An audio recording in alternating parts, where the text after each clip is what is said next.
Bagus bahwa ada stepping. Prabowo mulai dengan briefing intelektual di Hambalang, briefing mental dan fisik di Magelang. Lalu orang tiba pada pertanyaan, kalau sudah di-brief dengan baik, kenapa masih ada 1, 2, 3 menteri bahkan mulai menunjukkan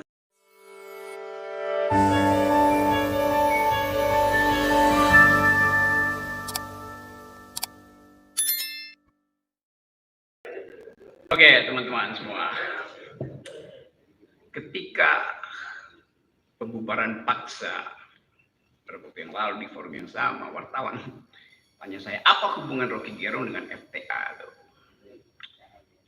Sekarang saya terangkan dulu the origins dari forum Tanah Air. Satu waktu beberapa tahun lalu, Tata, saya ada di New York, kasih ceramah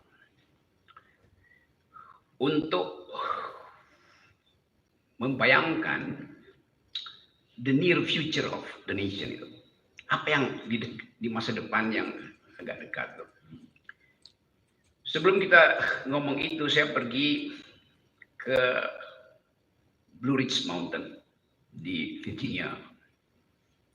Hiking di situ, karena ada lagu yang saya suka itu, Country Road.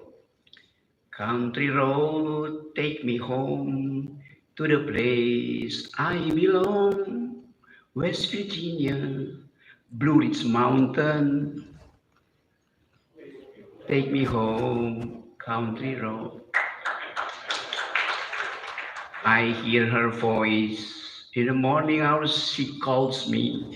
The radio reminds me of my home far away. And driving down the road, I got the feeling that I should have been home yesterday. Jadi lagu itu karena saya suka dari awal SMA, universitas, sebagai lagu pendaki gunung, saya pastikan mau datangi tempat itu. Akhirnya saya bertemu. West Virginia ada Blue Ridge Mountain dan ada Shenandoah River, sungai yang kemudian mungkin dia mengalir dari Virginia tembus nyatu dengan sungai yang ke New York itu. Jadi di situ saya mempelajari asal usul perbudakan di Amerika. Di situ pertama kali budak-budak itu dikumpulkan di sebuah port di pelabuhan sungai yang panjangnya mungkin 200 meter lebarnya itu. Di situ ada museum yang mengingatkan kita tentang manipulasi hak asasi manusia, tentang upaya orang kulit putih ini untuk menganggap bahwa kalian itu hanyalah barang, the African yang kemudian American African ini. Jadi ide itu juga menunjukkan bahwa ada tanggung jawab dari dunia beradab untuk minta maaf pada mereka yang disakiti hanya karena peristiwa politik itu. Arogansi Amerika masih ada sekarang. Arogansi itu kemudian dianggap sebagai pelindung dari arogansi Israel. Arogansi itu ada di dalam bentuk ekonomi. Arogansi itu juga muncul di dalam bentuk ideologi itu. Tetapi oke, kita anggap bahwa semua orang Amerika sebetulnya diaspora. Diaspora dari seluruh negeri di dunia ini. Nggak ada yang origin di Amerika. Yang memungkinkan kita merasa bahwa Amerika itu adalah negara di mana semua orang bisa berpikir apa aja. Dan tidak ada tuntunan ideologi selain Declaration of Independence. Jadi waktu itu saya membaca bahwa Amerika negara yang menghidupkan ide demokrasi justru karena di situ ada pengalaman historis yang panjang tentang perbudakan. Dan beberapa tokoh Amerika yang pertama kali mengucapkan stop perbudakan, kendati mereka punya budak. Siapa Hamilton punya budak, Lincoln punya budak gitu. Jadi saya mencoba memahami kenapa misalnya orang semacam Tocqueville, siapa nama lengkapnya itu, Rev. Yaron, Alexis Tocqueville yang menulis buku yang Demokrasi in Amerika. Ada Profesor Kusnul sini. Menemukan bahwa demokrasi itu adalah habits of the heart. Demokrasi itu datang dari kebiasaan manusia itu untuk menghasilkan peradaban kesetaraan itu. Ya, kita pada waktu itu saya coba menganggap bahwa kita harus hasilkan kembali regain demokrasi di Indonesia. Lalu saya ketemu Tata, ketemu almarhum Aji, beberapa tokoh, Fahmi segala macam. Lalu sebelum saya berangkat pulang ke Indonesia, masih mampir dulu muter-muter Amerika itu, kita ngopi di warung kopi, kebanyakan warung kopi Yahudi lah di situ, di New York itu, bagel, ngopi-ngopi. Lalu kita pikirkan apa yang bisa mengikat kita supaya ide tentang Indonesia yang berpikir, ide tentang Indonesia berkeadilan, ide tentang Indonesia yang percaya pada persaudaraan bisa diaktifkan segera. Tentu bagaimana nih? Mungkin itu banyak betul intelektual di Amerika, di seluruh dunia. Kita bikin aja forum tanah air tuh. Jadi kata forum itu tidak mengikat secara formal. Siapa saja boleh ikut forum itu. Tanah air tentu untuk mengucapkan janji kita yang ada di luar tanah air untuk kembali ke tanah air dalam bentuk kritik, dalam bentuk proposal perubahan. Jadi dari awal forum tanah air ini diajukan sebagai proposal akademik untuk menandingi proposal-proposal politik, proposal-proposal lembaga survei, proposal-proposal buzzer, segala macam tuh. Jadi betul-betul dimaksudkan dengan awal bahwa FTA itu akan berisi konsep. Karena itu kita kumpulkan, akhirnya dalam waktu yang tidak lama terbentuk jaringan selima berdua ini kan. Jadi itu ide dasarnya tuh, the origin of the ideas of forum tanah air tuh. Tapi kemudian forum tanah air melihat bahwa ada hal yang lebih konkret yang mesti dilakukan, itu mengawasi kekuasaan. Jadi Anda lihat, bayangin, paradigmnya adalah ideas, tetapi kebutuhan konkret kita adalah mengawasi kekuasaan. Pada itu kekuasaannya Jokowi. Jadi ide politik, daily politics, current politics akhirnya juga masuk menjadi kepentingan kita. Itu dasarnya tuh, supaya nggak ada lagi pertanyaan kenapa forum tanah air berpolitik, padahal idenya adalah desain konseptual. Kenapa forum tanah air dihasilkan justru dari Amerika, dianggap ini adalah bagian dari cawe-cawe kaum liberal atau libertarian, bukan. Jadi sebetulnya sejarah ini menunjukkan ada kepentingan dari teman-teman di luar negeri yang tidak mampu mengakses secara real time apa yang terjadi di Indonesia dalam bentuk gosip segala macam. Tapi kemudian karena dibuatkan forum, maka webnya jadi itu. Jadi kita anggap bahwa ini adalah nexus of thought, itu jaringan pikiran yang memungkinkan kita share ideas. Itu dasarnya. Nah, kalau dia berkembang akhirnya sampai dibubarkan, itu pertanda bahwa ide yang hendak kita selundupkan ke Indonesia, ide yang hendak kita investasikan ke Indonesia itu tidak disukai oleh kekuasaan. Kan harusnya kekuasaan berterima kasih karena ada audit eksternal di dalam politik, yaitu dari luar. Mereka cuma ingin audit internal. Mereka yang belajar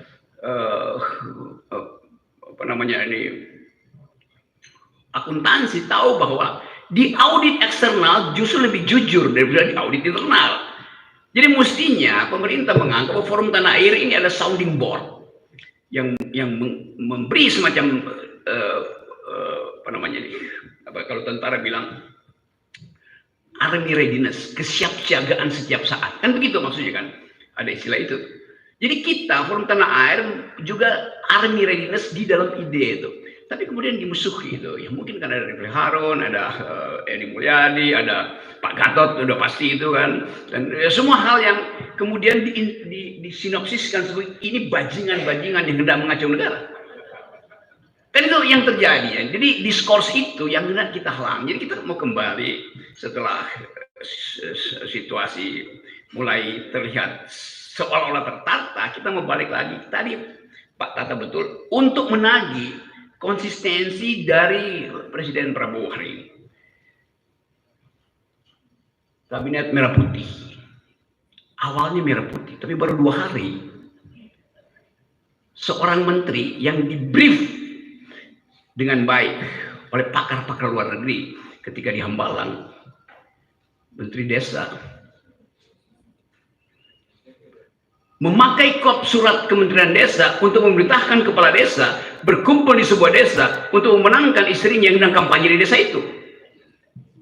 Kan dari awal kita lihat bahwa briefing Prabowo itu tidak dipahami atau sengaja diabaikan oleh menteri itu karena kepentingan individual, karena kepentingan pribadi. Jadi mestinya kalau kita pakai semacam prinsip, paradigmanya adalah rakyat yang diucapkan terus oleh Pak Prabowo. Tetapi paradigma itu tidak masuk karena ada mereka yang berkumpul dalam kabinet itu datang dengan kepentingan pragmatis masing-masing. Ide di briefing intelektual, panggil semua pakar dunia. Salah satu pakar yang ngomong itu adalah perempuan tentang korupsi. Tetapi sang menteri bilang, ya ini cuma kertas ini kan tidak ada anggaran negara itu. Jadi dia nggak paham bahwa kertas itu yang harganya 200 perak. Ada tanda tangan menteri, efek katastrofi terhadap politik itu tinggi sekali. Jadi bayangin cara berpikir menteri desa itu. Kan mestinya dia ngerti bahwa dia nggak boleh sedikit pun memanfaatkan itu. Tapi dia kan nggak ada uang negara di luar. Tanda tangan dia itu adalah uang negara. Jadi bagaimana kita mau tagih pada akhirnya yang sebetulnya di awal mestinya udah ditendang dia dari kabinet kan. Jadi konsistensi itu yang tidak ada. Nah, itu kita mulai melihat bahwa kabinet ini dari merah putih mulai jadi merah pucat. Itu dasarnya.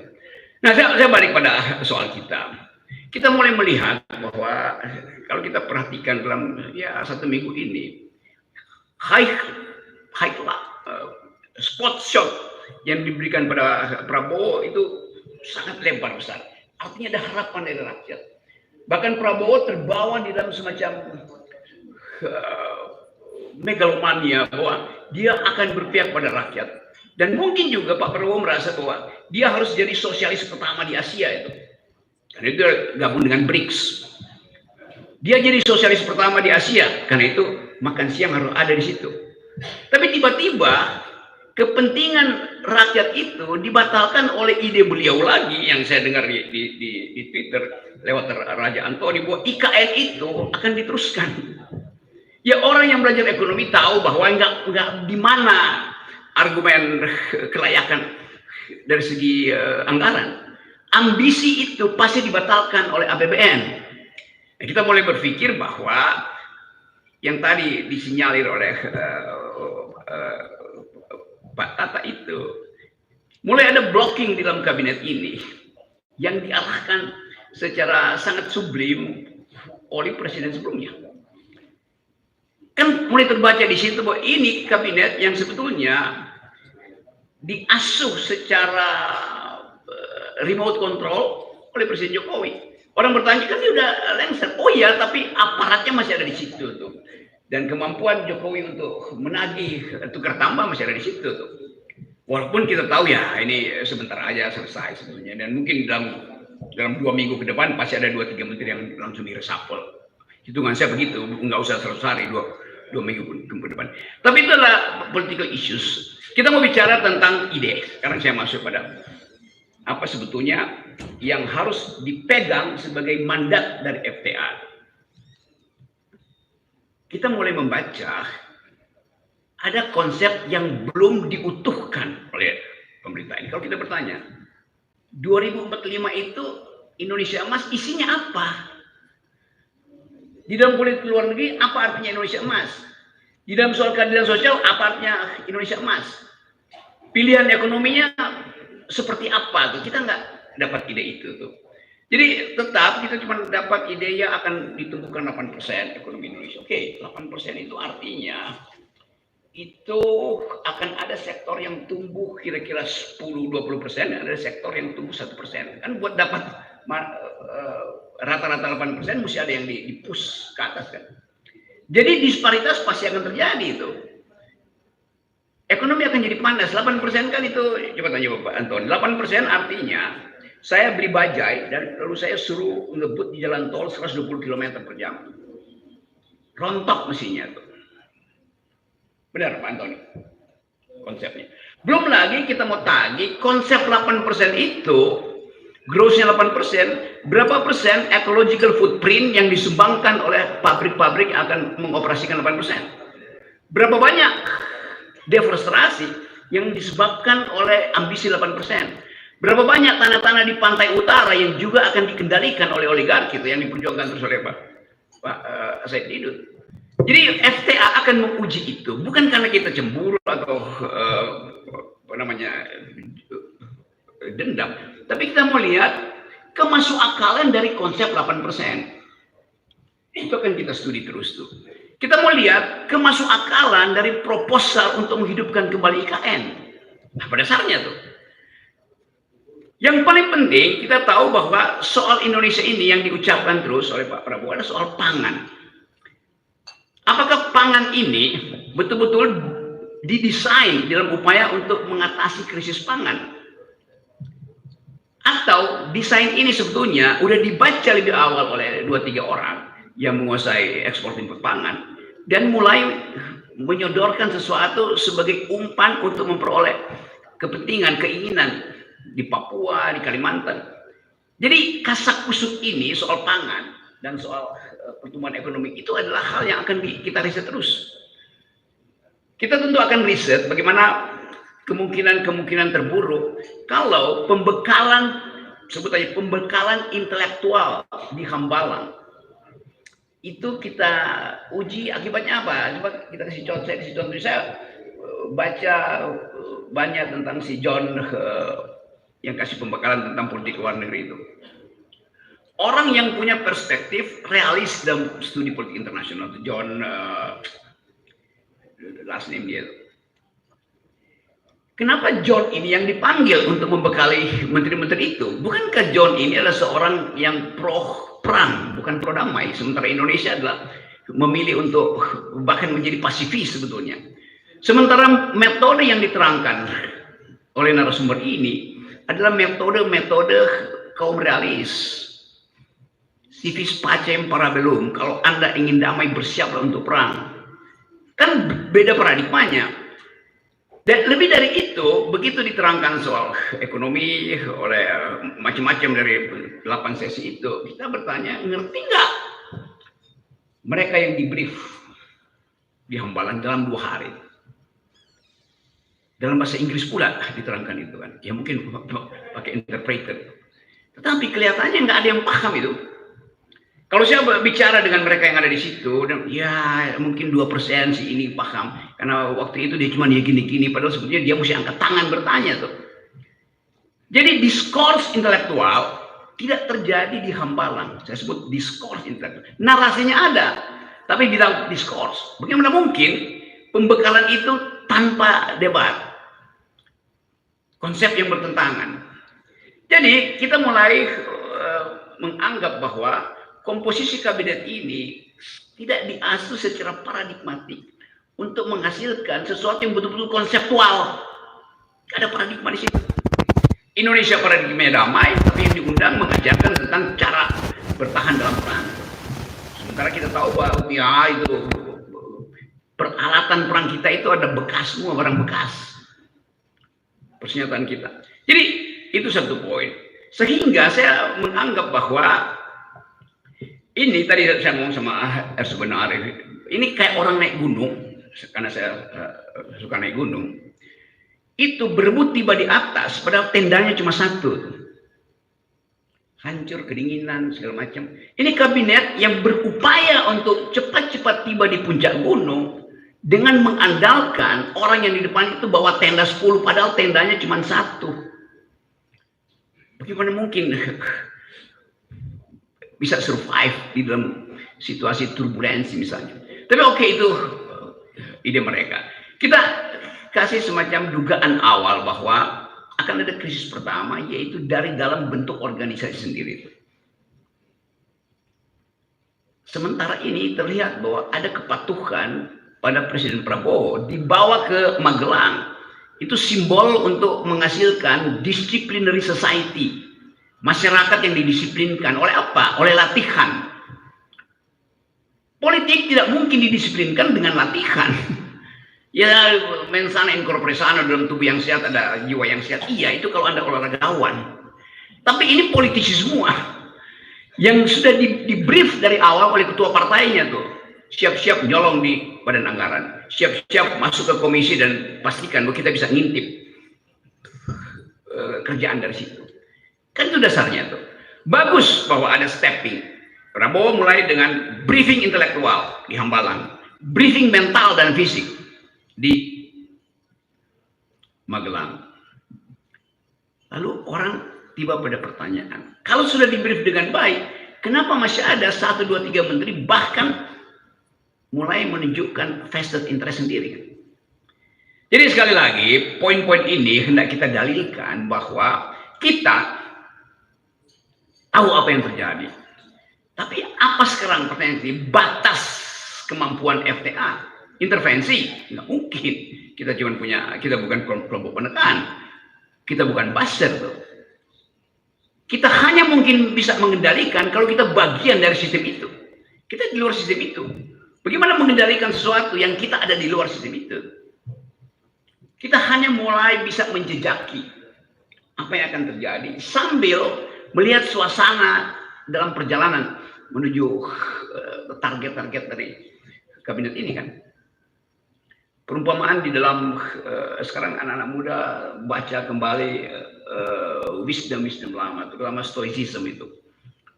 Saya lihat buku-buku anak muda tentang cara bertahan dalam kehidupan, cara menikmati hidup supaya tidak masuk dalam frustrasi. Orang baca lagi sekarang Epictetus, Epicurus. Mereka yang hidup 300-400 tahun sebelum Masehi mengajarkan banyak hal tentang cara bertahan. Satu waktu saya pergi ke Vietnam, masuk dalam perbatasan Kampuchea Vietnam itu, lalu bertemu di Museum Ho Chi Minh di Vietnam, di apa namanya, Hanoi. Di museum itu, di samping museum Ho Chi Minh ada museum kecil di situ tentang sejarah pemikiran Ho Chi Minh di dalam era pertarungan ideologi dunia. Bayangkan, saya dapat di situ foto seseorang Indonesia namanya Tan Malaka lagi berdebat dengan pemimpin Partai Komunis Italia Antonio Gramsci tentang prinsip-prinsip sosialisme itu tahun 30-an.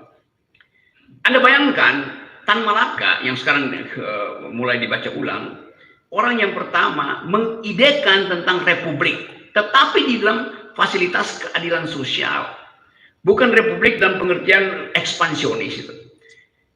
Kita punya banyak ide semacam itu untuk mengatakan bahwa Forum Tanah Air adalah keinginan untuk bring republic into the sphere of the public itu. Kita menyebut nama republik, tetapi tidak ada common good yang kita lihat dari kabinet. Apa isi dari common good itu? Isi dari republik adalah kebersamaan, keadilan sosial, kesetaraan manusia.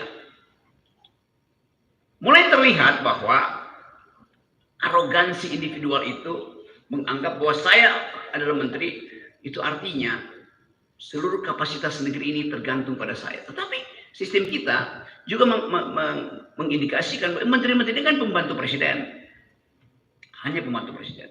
Tetapi tadi saya pakai bagaimana ide republik dari Tan Malaka. Kalau kita baca perdebatan intelektual ketika memilih republik, memilih ada sistem presidensial, orang semacam Muhammad Hatta bilang bahwa menteri itu adalah pemikir. Menteri itu bukan pegawai presiden. Menteri itu punya ide. Karena itu menteri harus di bail out dengan semua ide itu. Jadi sebetulnya dari awal menteri itu otonom untuk menghasilkan pikiran. Tetapi dalam perjalanan menteri itu akhirnya hanya jadi tugas presiden. Kalau kita balik lagi pada ide itu, menteri itu kita tagih pikiran dia di bidang yang dimintakan oleh konstitusi untuk dia pelajari. Menteri Perdagangan itu bukan orang yang doyan impor doang. Dia mesti ada ide tentang Indonesia mau ditempatkan di dalam pertengkaran ideologi ekonomi dunia dengan fasilitas seorang libertarian, seorang komunitarian, atau seorang sosialis. Kita mau dengar ide itu kan. Jadi ini kesempatan bagi FTA untuk membongkar juga dokumen-dokumen awal negeri ini. Supaya kita tahu republik ini mau diarahkan kemana. Kalau saya datang ke Papua, satu waktu saya kasih kuliah di Papua, ada satu orang tanya, Pak Rocky, menurut Pak Rocky, kami menerima Pancasila, kata orang Papua. Tapi menurut Pak Rocky lebih penting mana, sila kedua atau sila ketiga? Bayangkan coba. Dia bisa pikirkan itu tuh. Dengan cepat saya bilang, pasti kalian ingin sila kedua tuh. Kemanusiaan yang adil dan beradab harus mendahului persatuan Indonesia. Tepuk tangan semua tuh. Udah intelijen saya pasti ditangkap. Karena dianggap mempromosikan kemerdekaan Papua tuh. Karena mestinya persatuan lebih dahulu. Tetapi secara ideologis, Bung Hatta juga akan setuju bahwa tidak mungkin ada persatuan kalau ada disparitas ekonomi. Ada rasa tidak damai pada publik tuh. Jadi kita mau bongkar itu. Jadi saya ingin supaya Forum Tanah Air jadi tempat untuk membicarakan ulang the idea of republic di dalam sejarah perjuangan. Itu yang hilang. Itu yang menyebabkan anak-anak sekarang itu, anak-anak muda itu menganggap ya republik iya. Ada seorang pelajar di Turki, satu waktu saya kasih kuliah di Turki. Dia angkat tangan, dia tanya, kita republik, benar, respublika ada, tapi yang diurus adalah kepentingan privat. Jadi bayangkan anak muda ini mulai memikirkan, loh katanya republik. Terus dia bilang, saya nggak mau pulang selama republik itu tidak mengurus respublika. Kenapa kamu nggak mau pulang? Dia bilang, saya baru lulus PhD, dapat beasiswa dari negara. Saya malu kalau saya nggak pulang. Artinya saya nyolong. Tapi saya tanya, kenapa kamu nggak pulang? Kalau saya pulang Pak, dengan pangkat sekarang doktor, saya akan kembali pada bos saya yang setiap hari suruh saya markup anggaran. Is it a kind of republics? Jadi anak-anak muda ini juga mulai cemas melihat bahwa mereka tahu, akhirnya mereka mulai membaca sejarah pembentukan republik. Jadi Forum Tanah Air di dalam keadaan diasporik akan mengupayakan ada jaringan diaspora yang hendak mengembalikan pikiran di dalam pertengkaran politik.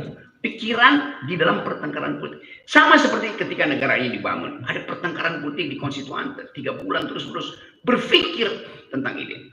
Sekarang ada kesempatan bahwa dunia diancam oleh Perang Dunia Ketiga. Ekonomi mulai mengalami ya ketidakmampuan untuk mengambil sikap misalnya.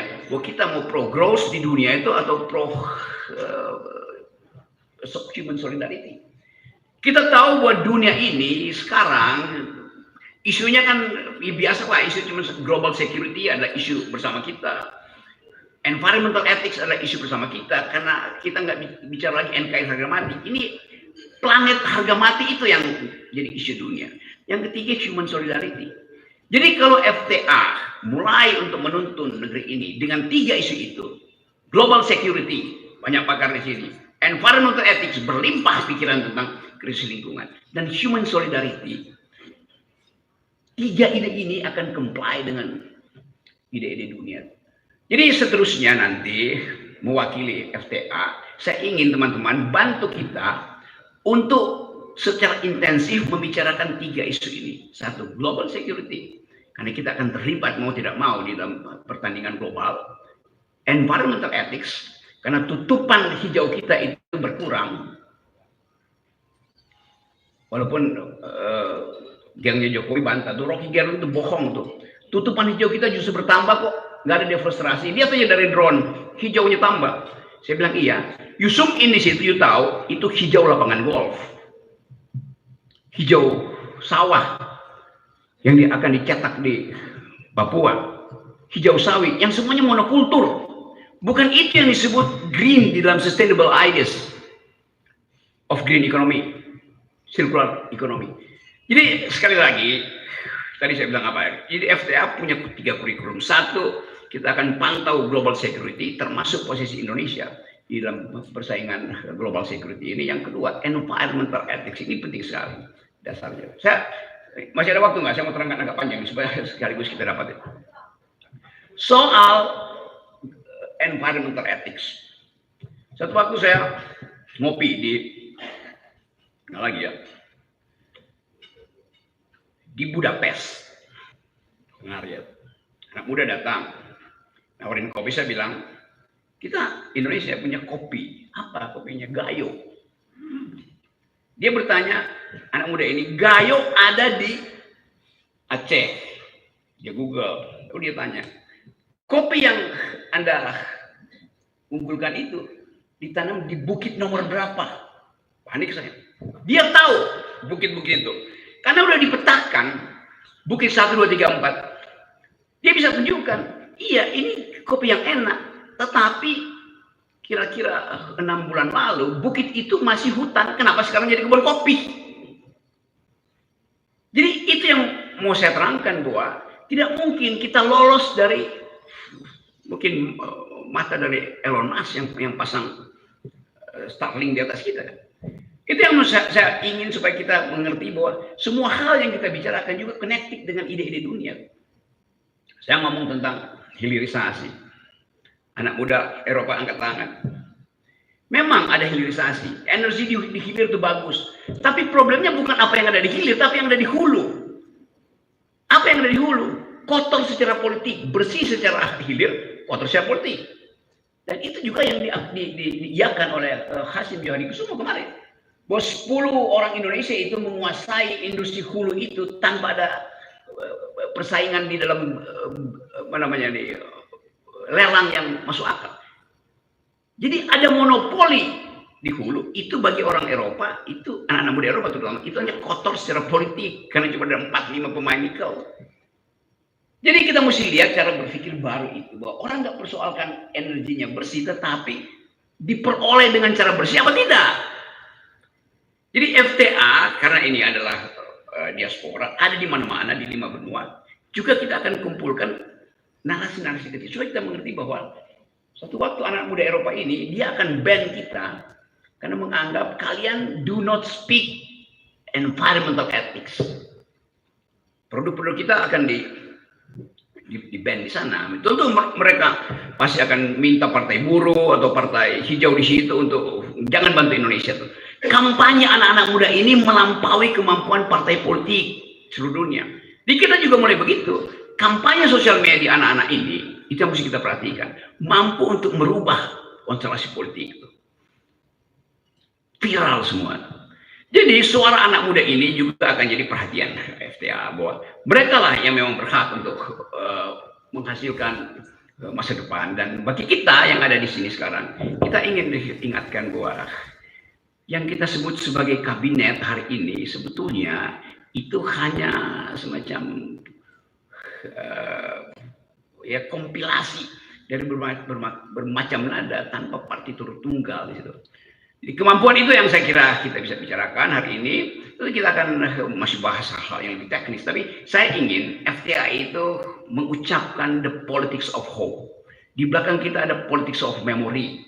Dan supaya kita tidak terjebak pada seolah-olah kita paham semua hal, padahal sebetulnya hanya karena kita tidak ada di dalam kesempatan untuk ada dalam kekuasaan, bukan tidak berarti kita tidak boleh memantau kekuasaan itu. Tadi saya masih pakai teori stoicism, itu filsafat yang mengajarkan keteguhan hati, bahkan memanfaatkan kesulitan itu untuk membekali diri dalam kesulitan kita yang kita nggak ada di dalam. Kita nggak mungkin kontrol yang ada di dalam, tetapi kita bisa katakan bahwa kita di dalam perjalanan menuju 2029 kita tahu apa yang sedang terjadi. Satu waktu Epictetus itu kasih semacam metafor. Bayangkan ada kereta yang dikendalikan oleh seseorang, di belakangnya terikat anjing yang harus mengikuti kereta itu. Tapi karena tali anjing itu panjang, si anjing itu kadang-kadang bisa melirik ke kiri, bisa melirik ke kanan. Sementara isi kusir kereta itu dia cuma lurus pandang ke depan. anjing ini punya kemampuan untuk menangkap energi kiri kanan, punya kesempatan untuk menyaksikan panorama yang lebih indah daripada si kusir. Tentu kita bukan anjing, tetapi kita ingin manfaatkan perumpamaan itu bahwa di dalam keadaan di mana kabinet dikontrol oleh sang kusir atau sang kasir di baliknya, kita manfaatkan kelegaan kita untuk membaca keadaan. Jadi ada yang formal, tetapi ada yang informal. Dulu waktu Václav Havel memulai revolusi di Czechoslovakia, dia bikin istilah yang bagus, yaitu paralel polis. Artinya ada polis, ada politik yang formal, tapi ada politik yang membayang-bayangi politik formal ini. Paralel polis itu kita masyarakat sipil, FTA, jurnalis, Multatuli Project, Bocor Alus Project, Refli Harun talk setiap hari. Itu yang kita sebut sebagai paralel polis itu. Oleh Werner sudah dengan sendirinya lakukan paralel polis setiap hari. Jadi saya ingin FTA ini jadi paralel polis, sesuatu yang membayang-bayangi potensi frustrasi dari sistem yang formal tadi. Saya tetap menduga bahwa akan ada keretakan di dalam kabinet. Saya tetap menduga bahwa dengan cara apapun, ide untuk menghasilkan gambaran besar yang dibayangkan oleh Pak Prabowo tidak bisa diserap oleh otak-otak kecil yang ada di dalam kabinet. Itu intinya. Dan desain-desain awal ini mulai menunjukkan bahwa mulai ada keretakan. Jadi sebelum kita masuk pada halusinasi kabinet, kita pastikan bahwa kita ingin menghasilkan kembali Indonesia yang berpikir. Assalamualaikum warahmatullahi wabarakatuh.